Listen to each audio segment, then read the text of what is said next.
حدیث نمبر 3337، حضرت ابو ہریرہ رضی اللہ تعالیٰ عنہ نبی اکرم صلی اللہ علیہ وسلم سے روایت کرتے ہیں، آپ نے فرمایا، کوئی شخص اپنے مسلمان بھائی کے پیغام نکاح پر نکاح کا پیغام نہ دے، اور نہ ہی کوئی شخص اپنے بھائی کی لگائی ہوئی قیمت پر قیمت لگائے، اور کسی عورت سے نکاح نہ کیا جائے جبکہ اس کی پھوپھی یا خالہ اس شخص کے نکاح میں نہ ہوں، اور نہ ہی کوئی عورت اپنی مسلمان بہن کی طلاق کا مطالبہ کرے تاکہ اس کے برتن کو اپنے لیے خاص کر لے، وہ عورت کسی شرط کے بغیر نکاح کرے، جو کچھ اس کے لیے مقدر ہے اسے مل جائے گا۔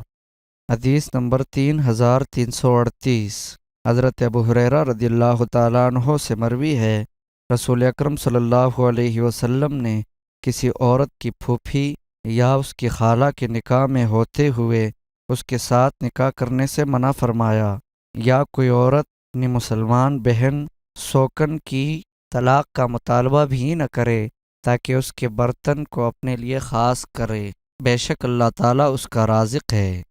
حدیث نمبر 3339، حضرت ابو ہریرہ رضی اللہ تعالیٰ عنہ سے مروی ہے کہ رسول اکرم صلی اللہ علیہ وسلم نے کسی عورت اور اس کی پھوپھی اور کسی عورت اور اس کی خالہ کو ایک وقت میں نکاح میں جمع کرنے سے منع فرمایا۔ حدیث نمبر 3340، ایک اور سند سے بھی اس کی مثل مروی ہے۔